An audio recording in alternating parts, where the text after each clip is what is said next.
Tonight, about 30 minutes to talk. I want you to know where we're going. Maybe 20 minutes for questions, we'll see. And in the end, down there, I'll sign a book if you'd like one. Everyone here will get a book if you'd like one. If you do not want one, you do not have to have one. Ideally, the books flow out. You read it and you give it to others. So if you don't want one and you're going to park it somewhere, you don't have to take it. But I'll be happy to sign it for you at the end. Remember that.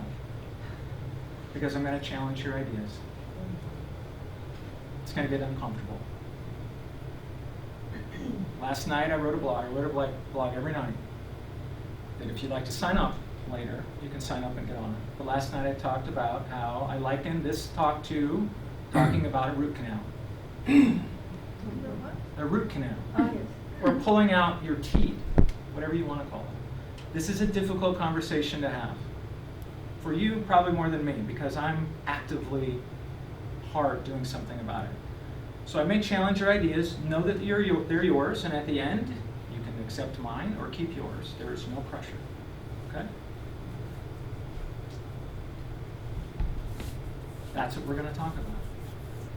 Politics is simply having to do with government and how government is run. That's all it is. Very simple word. But it's taboo to talk about. What are the things you don't talk to good friends about? Religion and politics.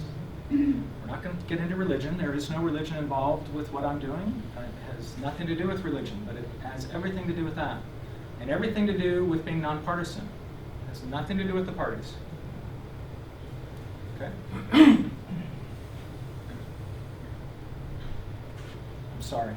It's okay, it's okay. When I do this, people look like I'm actually pulling their teeth out.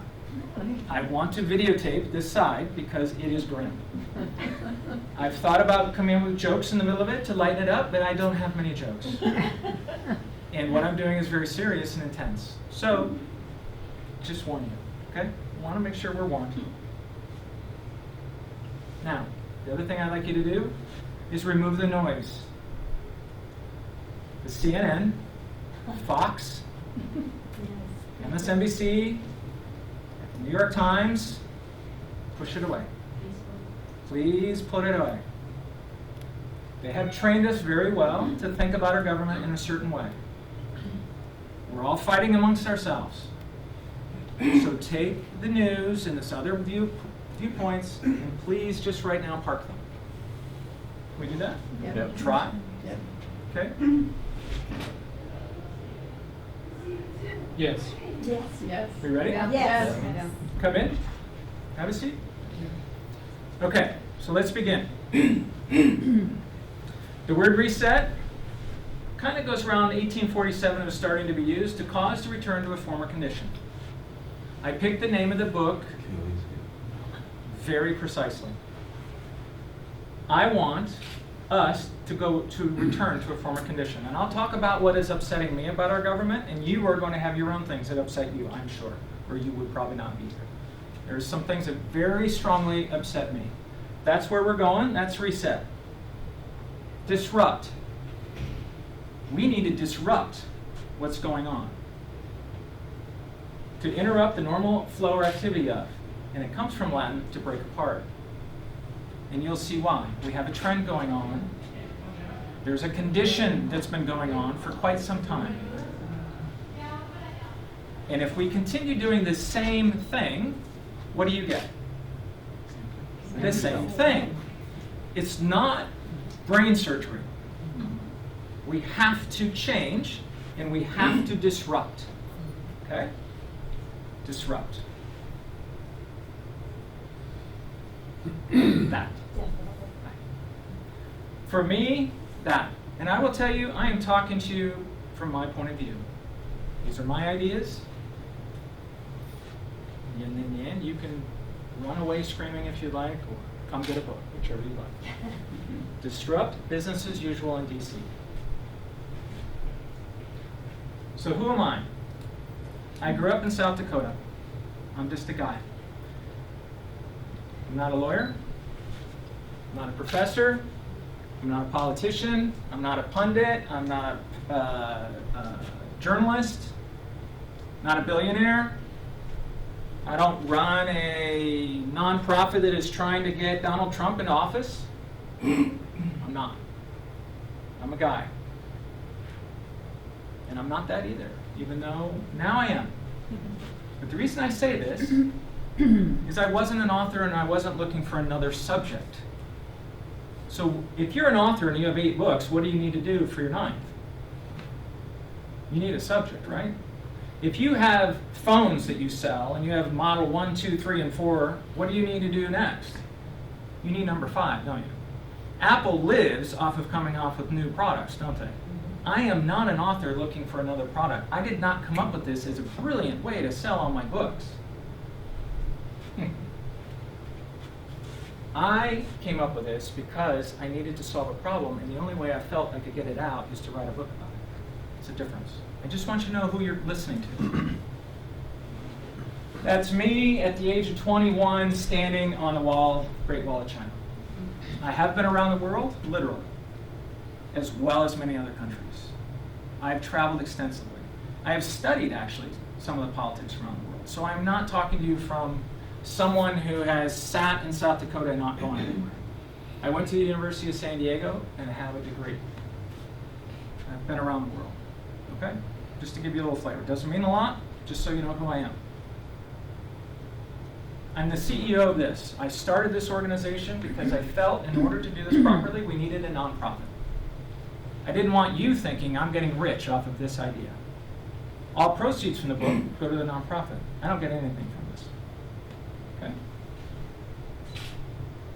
I'm also the CEO of that. You've probably never heard of that. Many, many people have not. I worked in the entertainment industry for many years. And one of my jobs was security for people that you've heard of. And I had to deal with those little gremlins called paparazzi. Everybody knows what paparazzi is, right? Yeah. Little gremlins that run around. They're unethical. They will not, they tell you one thing, they'll do something else. They messed with the wrong guy. Because when I got done with my career in that, I set up an organization called this because they invade the privacy of people so badly. The celebrities, their children, they put at risk everyone around them. They're driving like maniacs across cities, going through lights. We all know what happened with Princess Diana. I have seen this in action. It is insane. So I just thought, I'm going to see if I can do something about it. So I threw this together, and 3 months later, the Speaker of the California Assembly called me and said, we need your help. And the next 5 years, we got 4 privacy laws passed in the state of California. I am the guy the national news goes to now when it has to do with privacy, or paparazzi. So I've learned, how does this work? I've learned how you start something and hopefully build it up into a national deal.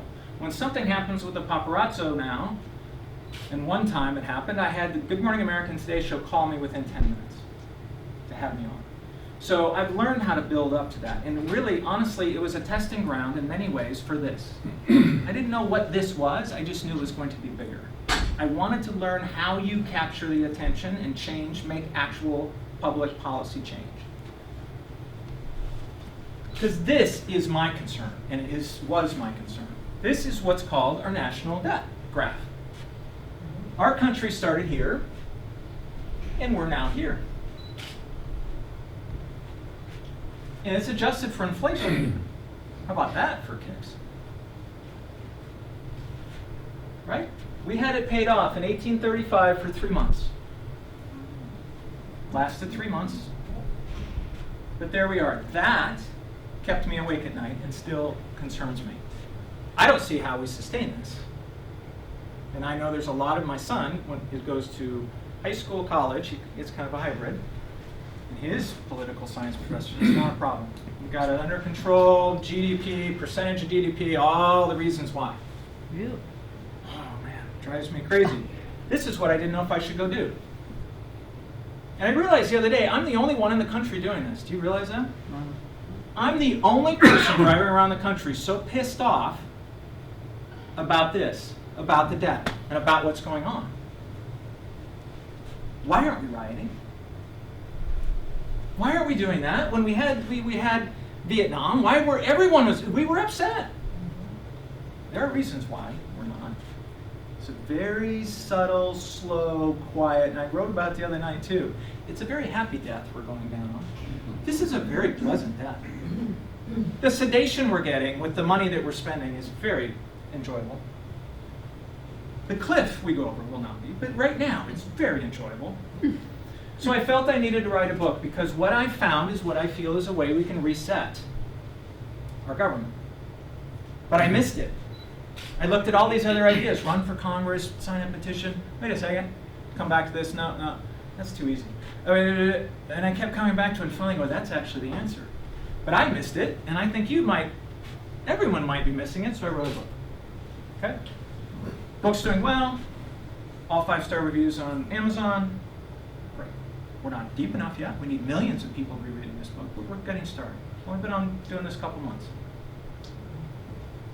Set this up, as I told you, nonprofit, nonpartisan. Great. We got all the pieces together, right? Then you got to figure out how to promote it. So I got a motorhome, figured out how to do it, emptied literally my savings, told my wife, honey, dump in the savings. Can imagine how excited she is about all of this. Dump the savings, put the down payment on that, pay for this gorgeous wrap, designed it, my designer and I designed it, paid for the wrap, paid for everything to get this thing up, paid for the nonprofit to get set up.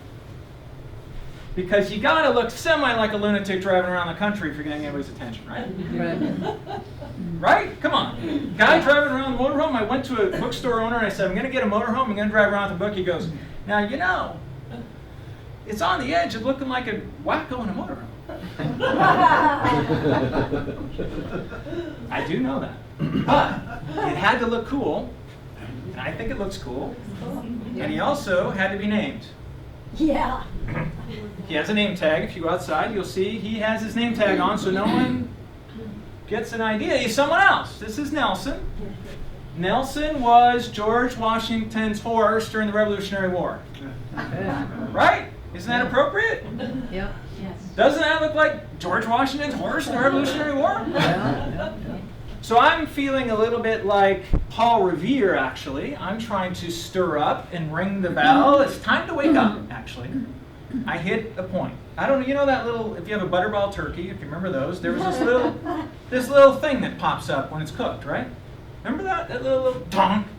You go, oh, we're done. You feel like a great cook. That happened to me. One day it went off and I went, I can't sit anymore. We have to wake up.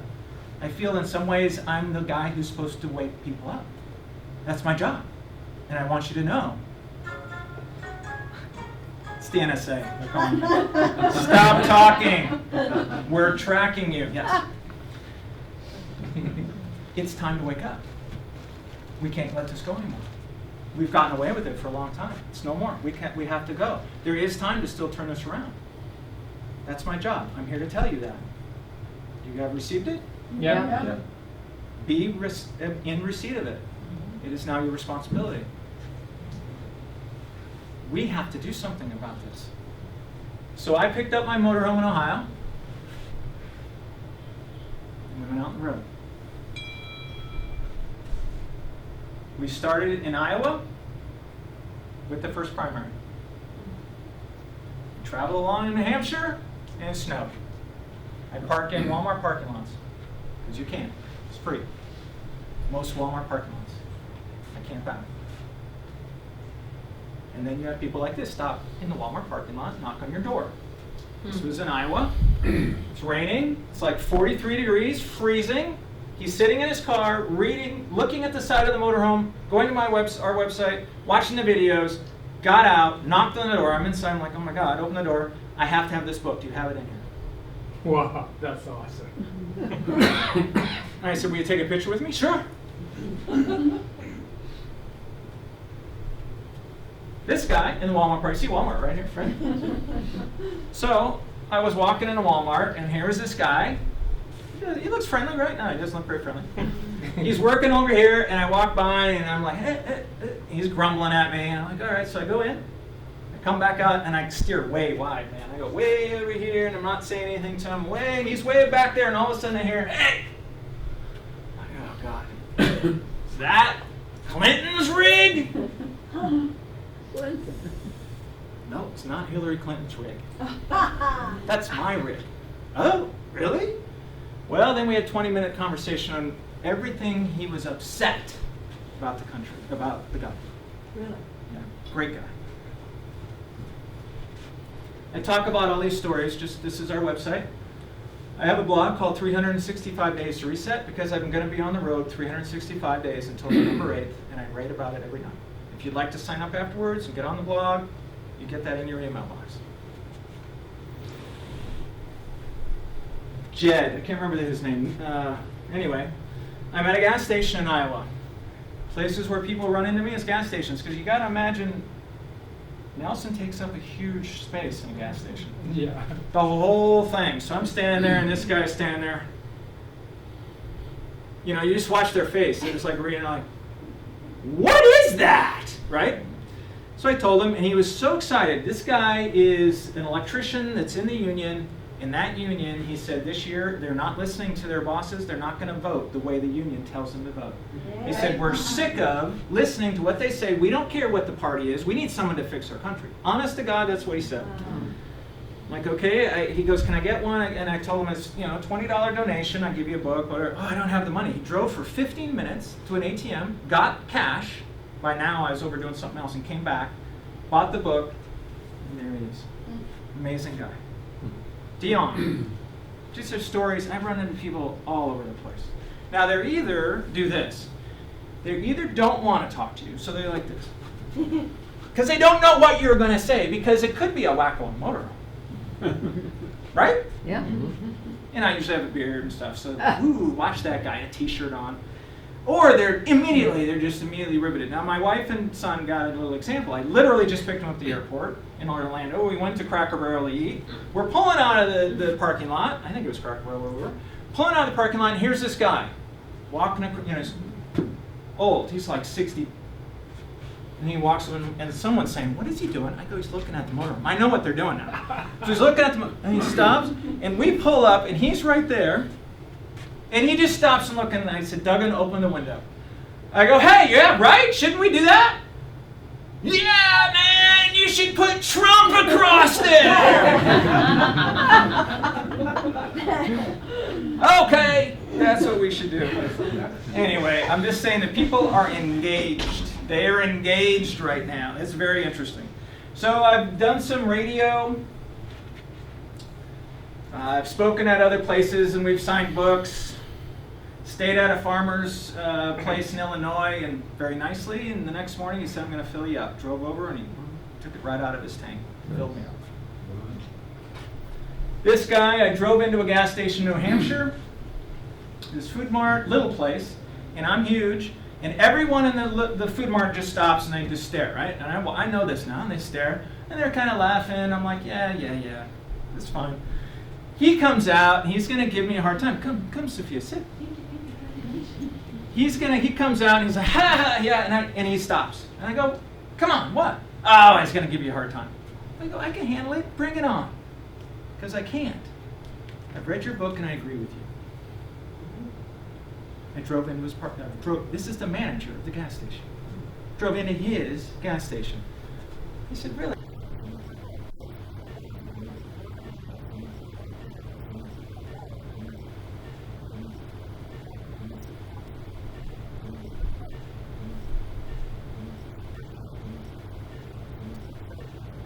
We got a lot of candidate rigs by here. I like this one better. My friend George did a radio thing with George. George and I now do a weekly radio show for 20 minutes every Friday at 8:10. He loved the fact I was driving around the country. We're going to do this every week. So you can listen in. I send it out in a link and also on the Facebook. Different radio. These guys, I had to do a repair. Nelson's up on the jacks. They were so excited to work on Nelson. How many people get to work for an author and an actual motorhome that's named something? These guys were so excited. Walmart parking lots, snow. We're out playing in the snow. I've got, anyway, if you read all my blogs, you'll see all these characters that are with me. I've been to many of the candidates' rallies. This is in Iowa. This was Hillary Clinton. This was in South Carolina when Jeb Bush had his brother George for one rally. That was at that rally. This is in South Carolina at a Trump rally outside, Trump rally inside. This is Ted Cruz in South Carolina. Now this bus. Okay, just a quick story on the bus. I'm parked initially about right here, right? And they're not here. The place is empty. I pull in early. I park there. I say to one candidate, one campaign worker, can I park there? Oh yeah, no problem. All right, so I park there. All of a sudden the cars are filling up, and all of a sudden the media come and they're taking pictures of my bus. And people are looking at my bus, and things are happening around my bus, and I This is the wrong bus. I know they're thinking, now you just have to know, I've already asked them. It's okay to be there, right? Yeah. And so, and I told them, I'll move if you want. No, it's fine. So now, all of a sudden, there's a little girl that knocks on the door of my bus. So I come out, and she wants to, it's getting a lot of attention. They want a book now. Now I'm bringing a book out to them, and other people are looking, and I'm like, we've got a problem coming here. I do not want to disrupt Ted Cruz's act. I really don't. It's not my job. So as I'm coming out, the little girl is there, and all of a sudden this PR person is right on me. She said, I go, you want me to move? Would you mind? I go, I don't mind at all. Where should I go? Because in a second I'm going to be boxed in and I will not be able to move, and you're stuck with me because cars are filling in, and I can't move when you're... I just moved him over here on the side. So, first of all, that's Ted's bus. Nelson looks better than that, right? So it's a little embarrassing. They didn't want to have that bus next to Nelson. So anyway, I'm sitting over, all of this leaves. The place is empty because I have my home right there and I'm working, and all of a sudden, I hear, I don't know who it's going to be. So I open the door, and I'm way up on top and down, looking down, and here's this kind of contrite older man. He's already bowing. I swear to God. He's like, tell Senator Cruz, is he in there? Oh, please tell him. I'm sorry. I was late. My wife had to go to the hospital. I can't tell you the story that this guy had. And I was trying to go, but this isn't Ted Cruz's bus, right? And my name's on the side, right? You see that? Right. He thinks this is Ted Cruz's bus. And I am trying to stop him, but he's like, no, please. Senator Cruz. He was so distraught. Finally, I go, you know what? I'll absolutely tell him. Oh, thank you very much. Okay. So on my radio show with George the other day, on the air, I said, I hope this is the story to Ted Cruz. I hope he's listening. Told him about the guy. Marco Rubio in, I think that was South Carolina too. And then check this out. That's a gas station. That was great. That's great position. I didn't mean to do that. I needed gas and I pulled into this place. I'm like, oh my God. The branding is perfect. All right, so let's get into the whole point of this. That's the fun. That's what I'm running into. I will tell you there's a revolution going on in the country. If you want to know from the guy out in the street, there's a revolution going on. People are upset. You see that with the Trump supporters. You see that with the Sanders supporters. Even though Bernie is in office, they think of him more as anti-establishment. There's a very anti-establishment feeling. There is a revolution happening. Know that. Here's one of the things I ran into in my research. Got the white mark. Could be how many people love to swim in ice cold water. Could be, right? The white mark. The people who think Congress is doing a good or excellent job in the white. National survey. Rasmussen reports. They do this survey constantly. The people who think Congress is doing a good or excellent job.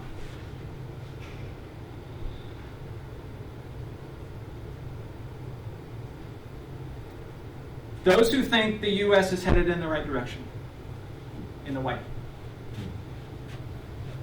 Got a problem here. Now, if we just go back to this one, the people who think Congress is doing a good, excellent job, we are in a democracy, right? Last I heard. Democracy rules by majority. So if this many people think Congress is not doing a good or excellent job, that's way more than majority, right? I'm missing something here. That doesn't make any sense to me. This shouldn't indicate that. You should have maybe half, because that's the majority. We're talking way, way more than majority. I'm just putting you in my shoes. I had to look at this. What do? We've got to come up with a solution. Right? Okay, those who think the U.S. is heading in the right direction. Again, we're not close to the majority. Something's wrong here. Those who think neither party, this is one I love, those who think neither party is the party of the American people. The white think neither party is the party of the American people. The majority. Whoa. I got to tell you, I had to recheck these a lot. Wow, really? The majority of eligible voters think neither party is the party of our country. Wow. Of 225 million Americans who are eligible to vote in the 2014 national election, this is how many voted, and that's how many who did not. 140 million people who could have voted did not. In the election before, which was the presidential election, which usually is a higher turnout, is about half. So 110 million opted out of vote from the election before that. Do you get the numbers? Yep. 110 million people who could vote did not. We have a problem. Because if we opt out, this is one thing you cannot and should not opt out of. If you disagree with something, a very common way to go is you don't participate. My mom always said, if you ever get into a problem, just run away. She did? It was a good idea. They're doing drugs, run away. Don't even get into it. Don't worry about it. Don't worry about it. Just run away. All right. There's an idea. If there is something going on at work, you don't know what to do. It's not quite ethical. There are things you can do, but minimally, you are not part of it. You opt out of it. If enough people opt out of things that are unethical, they go away because there's no one participating. If we all stop voting and opt out of our, is it our job to vote? We'll talk about that. If we opt out, who's in charge? Yeah, not us. I guarantee you, there's going to be people who want to be in charge. There's a lot of wealth in this country and power. Don't be surprised if this whole system of how complicated politics is rigged to get you to go, I don't know who to vote for. I'm so sick of all that, I'm not even voting. Screw them. I'm out. Well, that puts now less people to have to control in order to get done what you want. You see that? Yeah. Do not in any way opt out of this, because it puts it into the hands of smaller and smaller and smaller and smaller people. When you were born, if you were born in the United States as a citizen, or you took your oath of allegiance and became a citizen, you immediately became part of this group called eligible voters. You did not have to go down and sign up. Yes, you have to sign up to vote, but the Constitution starts serving you the minute you're born or the minute you take that oath, right? Serves you. Constitution is serving you right now. Who's it belong to? You. It's yours. Congratulations. Constitution of this amazing country is yours. It's the most freedom-loving piece of document for human beings probably ever. It's yours. And you're not going to do your job that it says you should do and vote? Right? It's a problem. This is a massive problem. In Los Angeles, 100,000 people voted for the mayor who oversees over 2 million. It's happening all over the country. In Texas, they amended their constitution of the state And like 1% of the population came and voted for it. Yeah. There's a trend. There's like, oh, don't do politics. Oh, ooh, it's bad. They're all evil. I'm not going to do, No, it's actually the other way around. No, I am going to be involved. I'm driving around the country in a motorhome looking like a wacko. That's how involved I'm going to be. We have to get involved because of that. Do you know who did that? I do. Oh, yeah. People we elected. We elected them. There's human beings that did that. Do you know that the government is not a machine? Yeah. The government is not a machine. It is run by human beings. And you and I are responsible, unfortunately, for putting them there. And if you didn't vote, still responsible. What a good message. This is the part where it gets grim. It's going to get a little more grim after this. All right. I'll try to come up with a joke. Don't worry about it. The responsibility, Okay, good. because what we do is this. Ready? Let's all do it. Those crooks, Those crooks. right? They're all crooked. They're all trying to get power for themselves, and they're, right? And then you turn on the TV, and one of them's slinging stuff at the other one. Oh my God, the Cruz and Trump thing about the wife thing, I just want to frickin' strangle someone. It is, just know that what we are in is a reality TV show. The United States has become a reality TV show. We're in it. And you're part of it. Welcome to it. Congratulations, you've always wanted to be on TV in a TV show, and now it should have credits. All of your names. Because it's disgusting. But it's awesome for the media. Who's winning? The media. Oh my God, they're making so much money off of this election. It's unbelievable. Especially the debates. Do you believe that the Republican Party walks up to CNN and says, here, will you have a debate for us? You think they have to think about that? Oh my God, we just made $150 million with that request. Because what they do is they put everybody against each other and make drama out of it. We don't get to sit there and actually hear the policies. They pit, in fact, they ask, well, he thinks you think that. What do you think about? Are you kidding me? Exactly. I'm like, why would you give this important thing to the media to let them make riches and turn this into more of a reality show? I get a little upset, just so you can see. I get a little fired up. It drives me insane. That's a problem.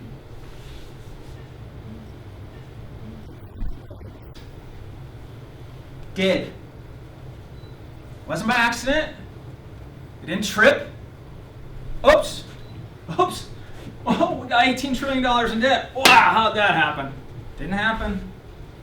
It's been coming on a long time.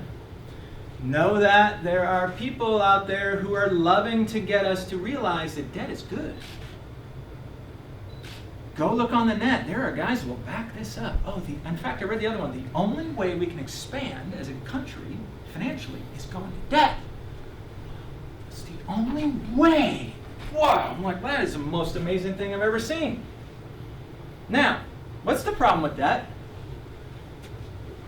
Debt itself isn't a problem, right? Interest. The interest. And not only the interest, but the payments, right? So in the end, what you're talking about is the payments. All right, well, let's look at the payments. These numbers are in millions per day.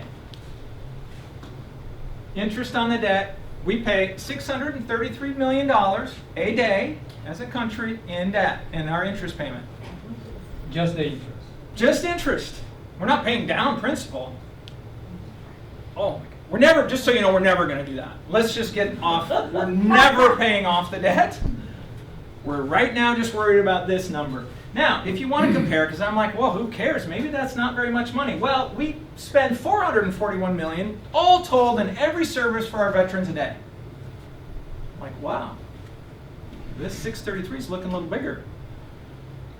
Everything about education that the government spends on, including food, the food where the kids, the whole government thing about food for kids, $386 million a day. Like, I thought that was really a lot. Homeland Security, $107 million a day? I mean, let's just admit, that's a heck of a lot of money, actually. But when you compare it to that, NASA gets $48 million a day. Just between you and me, I'd like to switch this and that. I was just over, I just picked up my wife and son over in Orlando. We went over to Titusville and we went to Kennedy Space Center. And we're walking along and I said to my son, this is the best government agency on Earth, bar none. I love NASA. They kicked it. There is Atlantis spread out. Have you ever been to this thing recently? Yeah. The space shuttle is laid out. These things are unbelievable. I could go on. NASA. Okay, so here we are. Interest on the debt. That's our problem. But there's a bigger. Now, okay, let's just relate it to your at home. You guys have budgets? Does anybody have a budget at home? Yeah. Bernard, do you have a budget? Okay. I hope so. No budgets. Now, if you're wealthy enough who cares about a budget, I'd like to talk to you afterwards. That's why we don't want it, because Budgets are for wimps. Right? Okay, so if you have a budget, you know that you've got to fit things in these little boxes, right? And you have a payment. Let's say you've balanced your budget, and your payment is $633 a month. We'll knock off the million. A month. Okay, oh honey, what's the interest rate on that? 2%. Wow. We have really low interest rates. The national, this is at 2%. Wow. I don't know about you, but if I'm sitting around your kitchen table, I'm getting nervous. Because you know for a fact, it's not going lower. It's already historic low. In fact, it was at 0, and then it went up, the actual Fed fund rate, I think it was at 0. You can't go negative. Some countries are going negative. There's a whole thing about going negative, which is really bizarre. But anyway, so what happens when interest rates go up? What happens to this? 633 goes up. Right? That's got to go up. The government's got to now start giving out more interest in order to attract money in order to pay that. Because what they're doing is they're borrowing money to pay that, right? Because we're already overspent. We haven't even talked about the deficit. We're overspending to help pay the interest. So you're going to your brother-in-law, can you pay, and you think about this, it's insane. We got to borrow money so we can pay the interest on what we borrowed. Okay, so 2%, historic low. It's only going up. Let's just double it. 4%, does that sound very high? no. It actually isn't. Very, very modest. Good, it changed all by itself. That is a miracle. That's exactly what I wanted. This is a new slide I found today by Mortgage X. This is historic since 1963. This is mortgage rates. It just gives you a trend of rates. We're here. It's showing the rate around 4%. The government's getting around 2%, so you can kind of get a feel for it. Interest rates are higher than where they are today. So if we bump it up to, let's say, double 4%, and that number was 633 million, so now it's 1.2 billion a day. If we talk about the deficit for a minute, we're at around 400 billion a year right now in deficit. And the government itself predicts 10 years out, that's how far they predict, if nothing changes, $1 trillion a year plus in deficit. Trillion. Every year, add $1 trillion. Okay? Does everybody see a problem? Yep.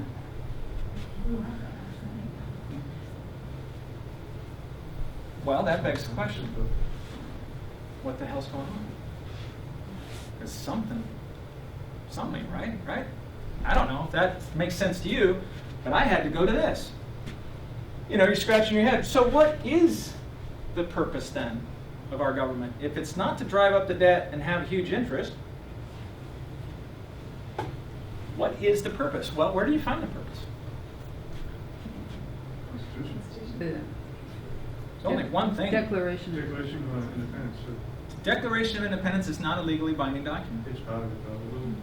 We can talk about that later. Yeah. The Constitution is our foundation. That's right. I don't want to argue with you about that at all. Let's just go to the basic. Constitution. There's just one document. It's not even very long. It's what founded the country. It's what the government has to operate up. And then in the very beginning, it's written out.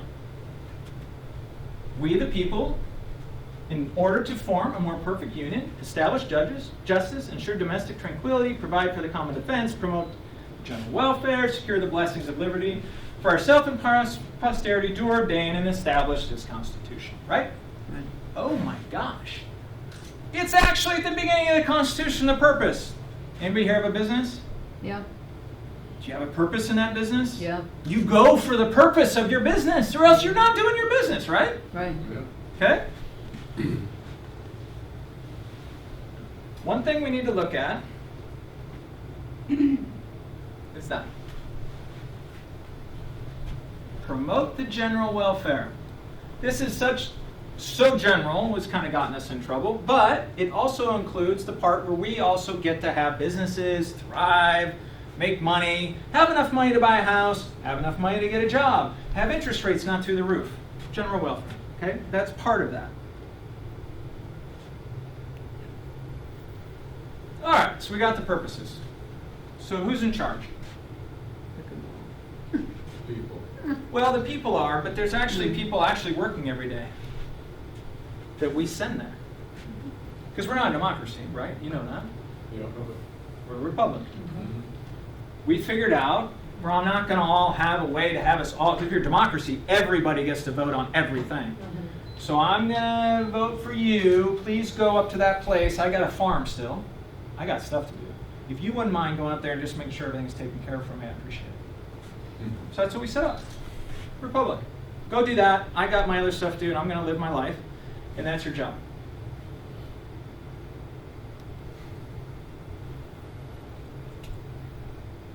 Management. I call them in the book management. Right? Plus the Supreme Court justices, right? Yeah, they don't necessarily run the government. But they're still part of it. It's certainly part of it, but running our country are these guys. They run it. Well, You send them there, To run it. and they run it. Are they not management? Yeah. yeah. You know how many people are in their org? 4 million 417. federal workers. They manage 4 million employees. Let's just break this down in simplicity, guys. Now, is that just federal or is Mhm. that state? Federal. Just federal. Wow. So we go to you, please go run our government, because the Constitution says what the government's supposed to do so that we can all have liberty and blah, blah, blah, right? So I'd like you to go there and do that so I can go over here and do this, and this is what we're supposed to do. We're supposed to have a really cool country. We just fought this war, and we really like this place. It's really big, and we're going to go that way, and all that, right?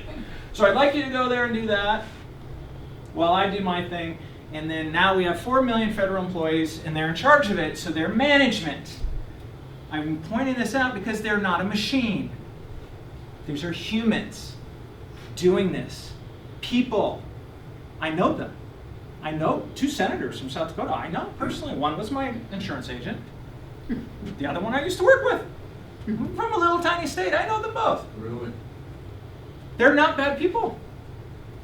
When I was in college, I worked in the Senate for a friend that was a senator. One of the coolest guys I've ever met in my life. Not bad people. I don't agree with the crook thing. All of them, maybe some are, but they're not all crooks. They might turn into crooks from the system, Right. but they're not all bad. Okay, so here we go. Who oversees Congress and the President? We should.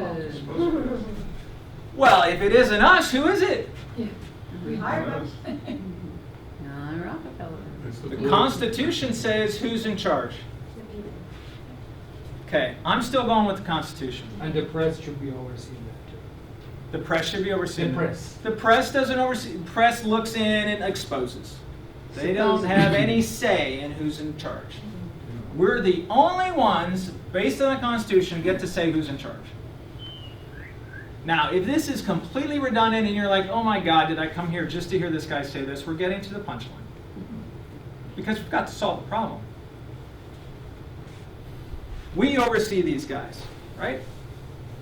So, I liken us to board of directors. Let's break it down simply. We're the board. Right? Wouldn't that make sense? Yeah. In many ways, if you have a business, how many people have a business that have a board of directors? How many people are on a board of directors? Okay? So the board of directors isn't necessarily involved in the day-to-day business. No. Board of directors doesn't even have to know how to run the business. But they need to know how to make sure that the correct statistics are driving in the right direction. And you know that debt graph? You think that was the right direction? No. Okay. So, management, how they doing for you? You doing okay, management? No. Okay. Not happening around the country either. They're pissed. People are mad. At management, establishment, whatever you want to call it. Management, establishment, they're mad. Throw them out. So we're the board. So I had to ask, you're going down my research line. What gives? You have to envision me at this desk. What gives? There's something we're missing. What is going on? There's many things going on. The media, there's a lot of things going on. Someone mentioned powerful people, okay, Rockefellers, or whoever you want to talk about. Very powerful people. Press, evil, ghosts, unicorns, I don't know. All sorts of stuff out there. But this is what I do know. That's not helping. You know, when I looked at the Constitution last, there is nothing mentioned about parties in the Constitution. They did sit down and go, you know what? Let's have a two-party system. In fact, when George Washington was elected, there was no parties. One is about What's that? George Washington actually won this about Thank you. In my book, I point that out. George has a very strong warning about parties. John Adams, very strong, feels it is one of the most destructive things that could happen to our country was to be split. Now, let's look for just a minute. I point this out in my book. Before we had parties, before fighting. England. Right. So we had a really good game going, didn't we? Oh man, those English guys are really bad. We're gonna kill them out, gonna throw them out, throw tea out, we're gonna do all this stuff. And then the Declaration of Independence came, and they went, oh, good. You realize when those guys sign their name, you just put at the top death warrant. To die. George Washington, one of the wealthiest men in the country, signs his name. His family will probably be killed, all of his lands will be taken away, and he'll surely be strung from the highest place to show that you will not have insurrection to the king. Right? You have to think of the depth of courage that happened at this point. They did not have to do this. They weren't at gunpoint. They were about to be really overtaken. England was coming to show them that you will not pay taxes. But it wasn't like it was going to be horrible. They had courage. And they signed away their death warrant. And we had a great game against the biggest military in the entire world in this little tiny place. It's like Cuba taking on the United States in a war. When you think about it. Great Britain was the most powerful military force in the world by far, and the United States was nothing. It was not even the United States. It were colonies of England. 13 of them, scattered with a bunch of farmers. And we are going to take you on. Oh my, I think it actually bordered on insanity. And honestly, if there weren't some very lucky breaks, we probably wouldn't be here. Very strong men, very lots of this and that, but a few lucky breaks. France getting involved. So we get done with that big game, and we run out of a game, so we better come up with a new one. So then each state decided, I'm going to be a country. So Pennsylvania wanted to be a country, and New York wanted to be a country, and everyone wanted to be a country, and we're all going to put, oh my God, everybody got into the business. So then we got the Constitution going, but we still needed to have games, so we got all this fight against each other. We've been fighting against each other ever since. George Washington time, right after, probably 4 or 6 years after George Washington was president, along came the first few parties.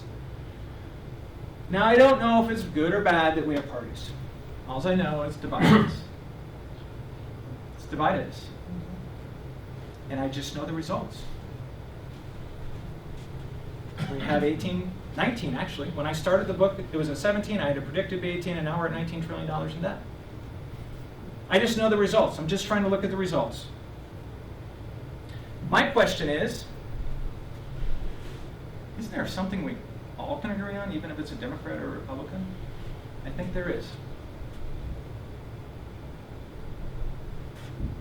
Now remember, these are the purposes. We got justice. This is what the government's supposed to do for us. Provide justice, domestic tranquility, which is calmness in our country. Domestic. Common defense, which is our safety. The general welfare, economic viability in our country. And our liberty or freedom, right? That's what they're supposed to do for us. It's our document. We send them there. Do that. Okay? 2 things I think we can all agree on is the safety part and the economic viability. Do you think a Democrat or a Republican would say it's good to have like people shooting at us in our country? If we had, let's pick a bad, Russia is invading the U.S., do you think the Democrats would think that's a good idea? No. Republicans? No. Okay. Independence? No. We have a libertarian in the room, I want you all to know. Yeah. And I don't mean to say there's no other parties, Thank you. but the point is, it's something we can all agree on is we want to be safe, correct? There's another thing I think we can all agree on is economic viability. I think it's going to be pretty hard to find a Democrat or a Republican or a Libertarian or a Green Party who says we should have more debt. I just don't think so. I think in general they go, we don't want to cut it. They most certainly do say we should have more debt. They don't, no, hang on. They don't, I know what you're saying. They don't want to necessarily cut their things out. No one wants to make the choice of where we stop this. But I don't think there's anyone who thinks it's smart that we keep driving up the debt.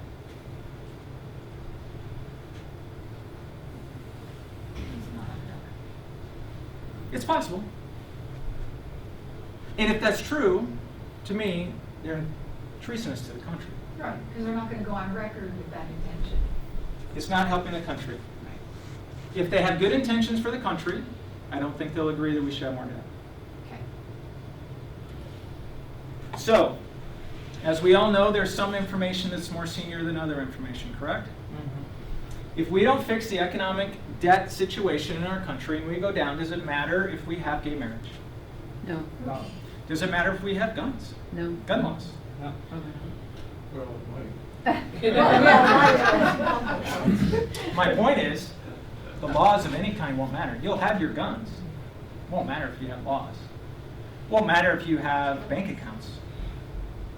There's a senior datum that needs to be handled in our country before we concentrate on anything else. It's our economic stability, which I go to the deficit. The debt will never be paid off. Oh, wait. I hate to have anyone use the word never. I can't ever see the debt ever being paid off. As far as I'm concerned, cap it, stop the deficit. If we stop the deficit, I think we're going to be okay. But notice that no one is almost talking about the debt. And you know why? Well, the media doesn't want to talk about the debt because there's nothing to talk about other than a depressing thing that no one knows what to do about. So why in the heck would they talk about that when they can talk about wives that are fighting against each other? Or all the others, immigration, are fighting. No one wants to talk about the debt. In fact, if you listen to my radio show with George the other day, George didn't want to talk about the debt. And I called him on it. George, you want to talk about it? He goes, because I don't know what to do about it. People are in very big apathy about the debt. Now, if we ignore things that we don't want to talk about, how does that go? Does that work? Comes back at you. Right? Your car is breaking down. Oh, I don't want to look at that. Pretty soon, does it break down even more? Yeah. So,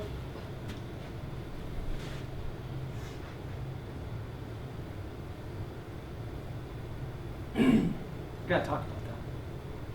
We gotta do something about that. Because I will tell you that this will not last. I am Paul Revere telling you this will not last, guys. We cannot keep doing this. It is getting worse. And as it gets worse, we get weaker. And if we run into a situation where we really have to defend ourselves as a country, what do we fall back on? Reserve currency. We are the reserve currency. We write money. Right, and now goes the value of the dollar. The beginning of the end. Now, if we had this much in reserves, I wouldn't be talking to you today. You'd be Apple. Huh? You'd be Apple. With that much is reserved. We have that much in debt, and we're trying to fight all the wars, and if we really, right now we're playing. If we actually got into a real situation that we had to defend ourselves and dig in, we're already strapped. Now, this is what your management, you're the board of directors, we're going to have a board of directors meeting, okay? You ready? Yep. Board of directors meeting, all right. Management has done this, ladies and gentlemen, over the last 84 years. The gray lines indicate when they've overspent on their budget, and the red lines indicate when they've either balanced it or had a little extra. How they doing? Not good. 84 years. 1931. Anything to do with Republicans or Democrats? Nope. No. All different administrations. Oh yeah, Bill Clinton got a few here, but you know what they did is they threw the Social Security money into the pot that said, oh, we balanced it. Oh, no, that's actually Social Security money. So if you do that, take 3 of these out. So they only did it 9 times in 70, how many years? 83. Thank you. 83 years. Your management has done this, ladies and gentlemen. Boom. Looks different when you look at it from a perspective like this. I don't know about you, but I gotta tell you, that upsets me. I'm mad. And this is where I talk about my son, he's usually not here, so I'll talk about him. Because these kids, his age,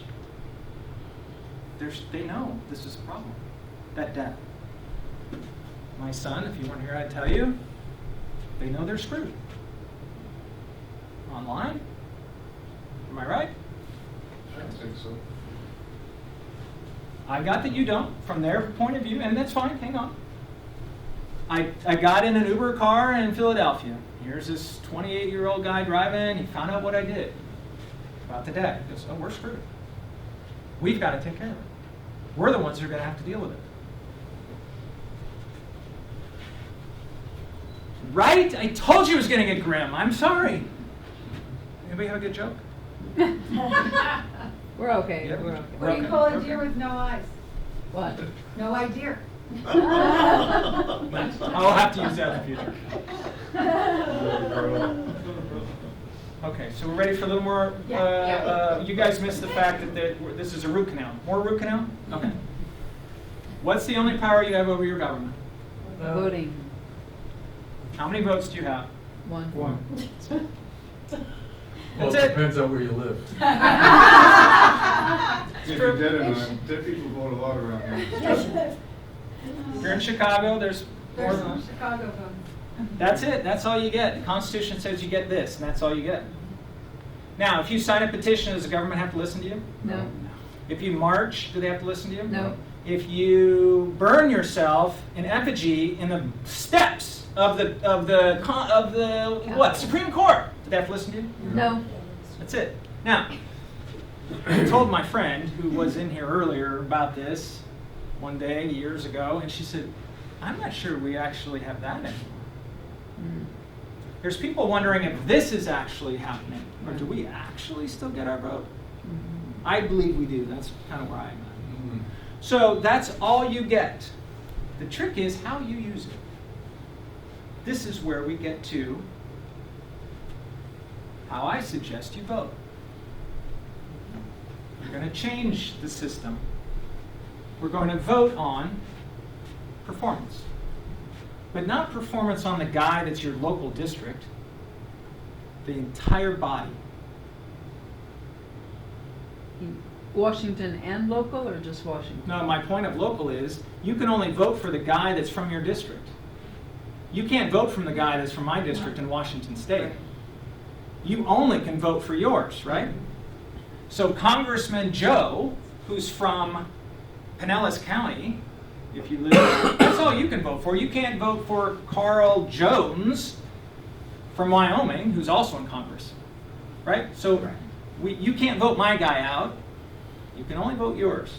But I suggest we vote as management as a whole. Management as a whole stinks. To me, management as a whole goes. We throw them out. Throw the bums out, that's what I said, yeah. Because here's the deal, the House of Representatives gets elected every 2 years. Every single one of them. And they are the ones intended by the Constitution to represent the people, truly. There are people, supposedly. Every one of them are up for re-election every 2 years. Then we can roll it over. Roll the entire thing over with new people. Now, this is where I'm going to challenge you. Yes, if you're a Republican, you may have to vote for a Democrat. And if you're a Democrat, you may have to vote for a Republican. You're voting for those who are not in office now. You're voting for someone new. Now look at the genius of this for a minute. I know I challenged you. I'll tell you the genius. He's about to run out screaming. You're really ticking me off. I know. Here's the We gotta hear genius. it all out. We gotta hear it all out. You know these people that aren't voting? What's that? Say that again? The people that aren't voting. There's 140 million people that didn't vote in the last election. A lot of people move around today, don't they? We're very transient. Used to be in the old day, you stay in town and you knew your friend Joe, and Joe ran for Congress, and I'm going for Joe. Now you move over to another town, and you're sitting there and there's an election, and you go, I don't know who any of these people are. I don't know them. That's right. Why should I go vote? What if all of a sudden all those people had a way to vote? They just walk in and they look at the list and they go, how's my government been doing on the purposes that... How's Liberty going? How's this going? Oh man, I think they stink. Out, out, out. All of a sudden we have 40 million more people voting. I don't know if that's even possible. 1 more million people The voting. incumbents are getting killed. Yeah. It's already started, just so you know. I don't know if you've been watching this. The last election, a very prominent congressperson who has been there for 30 years, shoo-in. In the primary, they threw him out. And they went down, the press went down, and what's going on? Because they're so upset with what's going on in Washington, they threw him out. This has begun. That's how upset people are. Now, right now, everybody's focused on the presidency. Because, man, the media wants you to focus on the presidency.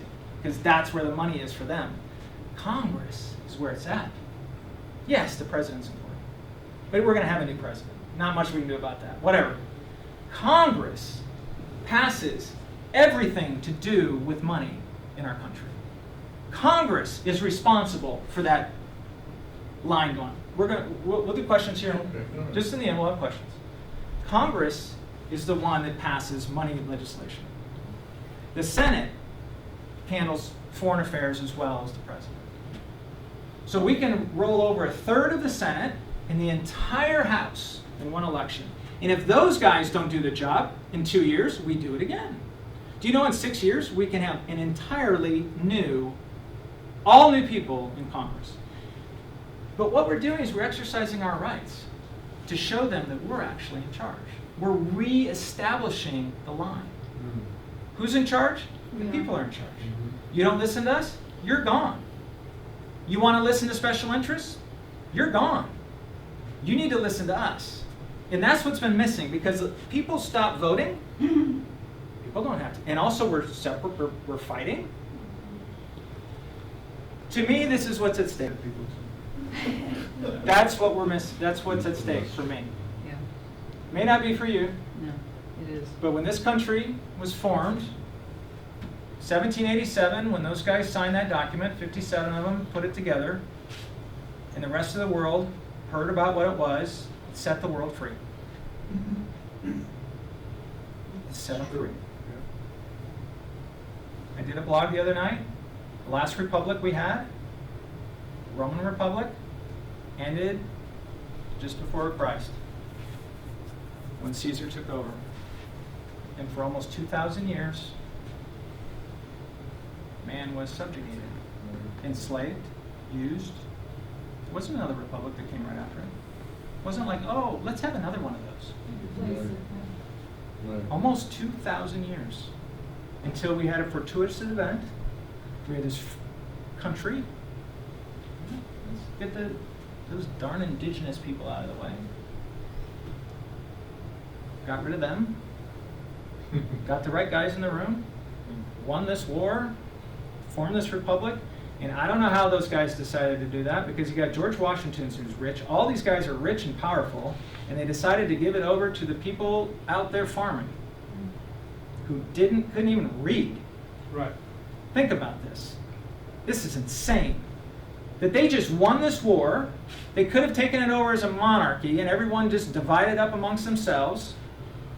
And they decided, we're going to have the people run it. Oh, it just astounds me, the integrity of these guys. Okay. So we cannot, I don't know about you guys, I cannot let that pass. That's right. You let this go down, you let this country go down, when's the next time we have one that's like this? Probably never. It's very possible never. We cannot let this go down. I will not let this go down. If we go over the cliff, I'll be yelling, I was there trying to stop this. Not on my watch. Hang on. I know. We'll have questions. Duty. That which a person is bound by any natural, moral, or legal obligation to pay, do, or perform.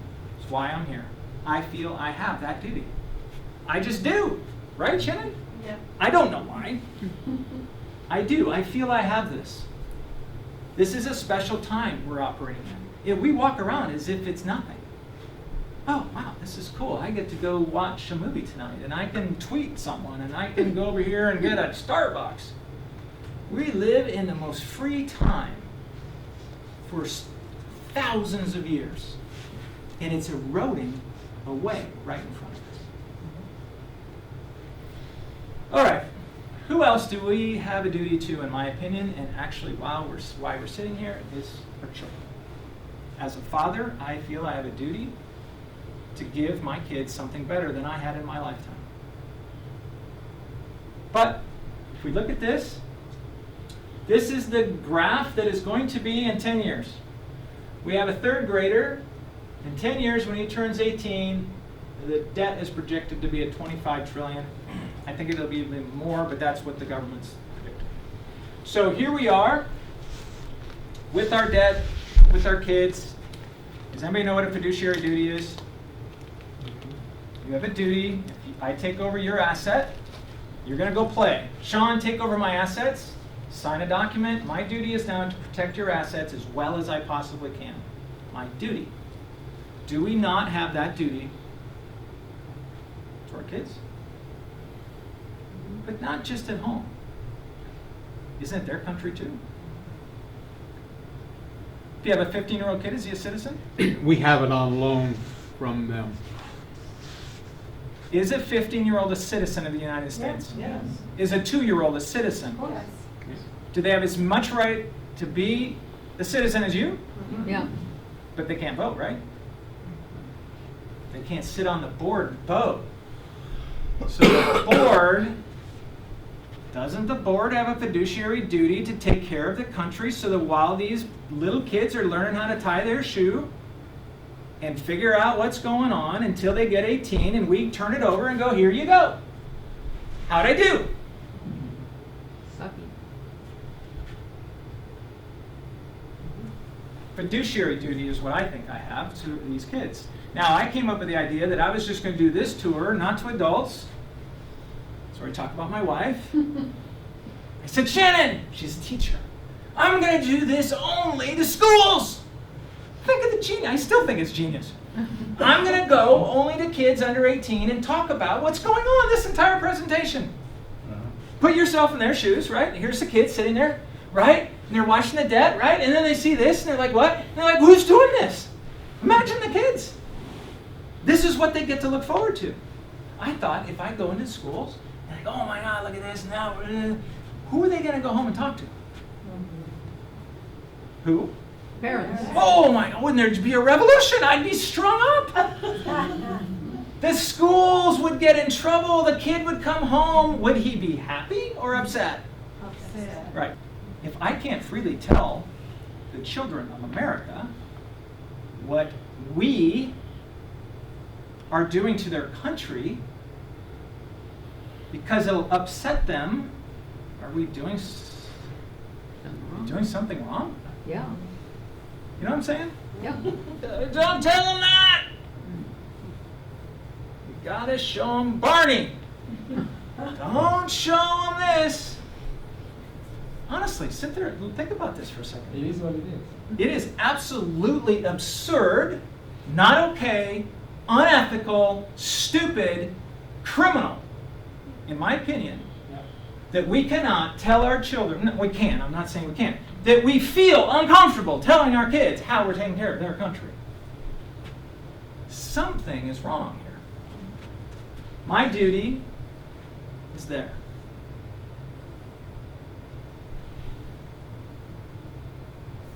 Oh, yeah. Right? Yep. Right. Those guys who don't vote, they're doing this. Right? I don't know, is this right? No. True. Yes. So either the thing to do is nothing, the other thing to do is something. Yeah. I decided I'd better do something. Now, honestly, I'm doing a little more something than maybe others, but I'm doing something. This is where who else I feel I owe a duty to.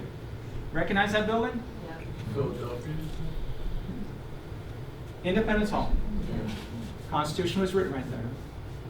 Might be the most important symbol of freedom in the planet. Philadelphia. When I was there in January, a couple months ago, the time to go tour the national monuments is in January. Yeah, it's cold. But you're alone. No one's there. I walked right in, and in fact, the tour is happening, me and one other person, and they went off in another room, and the person was standing there, and I go, can I just stand in this room for a minute by myself? Oh, yeah. She walked out, and I'm like, Oh, my goodness. it was spiritual. Moving now. It's the room, the actual room, and the chairs are there. Mm. Freedom happened in that room. I feel... You're barely being taught that in school, so you want to talk messed up. I feel I owe the guys that were in that room a duty. They risked their lives, their fortunes, and their families to give me this. I can at least do something to back them up. They went to war.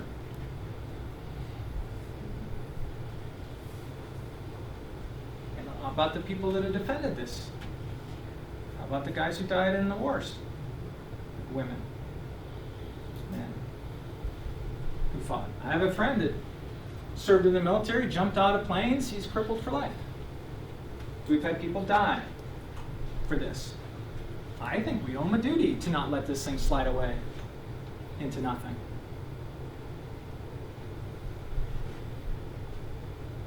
And in the end, there's this.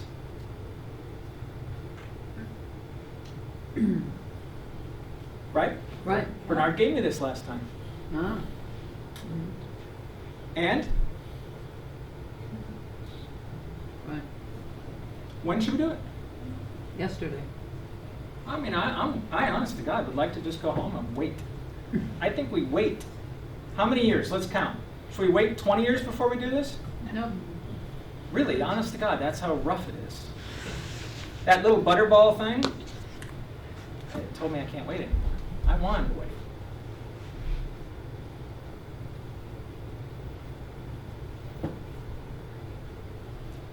So there's lots of ways you can help if you agree with what this is. You can help this movement. You can walk away and forget we ever met. You can come get a book and I'll sign it for you and read it and see more of what I have to say. You can go start your own. You can come up with a better idea. There may be a better idea. I just haven't found it. I don't think I've seen another idea. Have the power under the Constitution to do something about their government. I don't know of another way. There is a way, if you wanted to buy a block of 10 books, we discount them at $10 a piece. Buy 10, block of 10 for $100. You give them to your friends, send them to people, send them to oh, you know, the guys on TV. Oh, just send them. Flow. Donations. I've had people donated quite a bit of money to help us. I've had other people donate quite a bit of money. You can set up an event like this somewhere else. There's a million things. Because right now it's me. Here's the beauty of this deal. You do one little thing, it's a huge thing in this little deal. Because it's just me. I drive around, I write the blog, I talk, I dump the stuff out of the old RV, I do everything. Wash it. So, there's a lot of things you can do to help. Anyway, so what's going to happen now? Cass is going to talk to you for a second. I'm going to go back there. If you want a book, you can sign the book. Okay. And I thank you for being here. Thank you.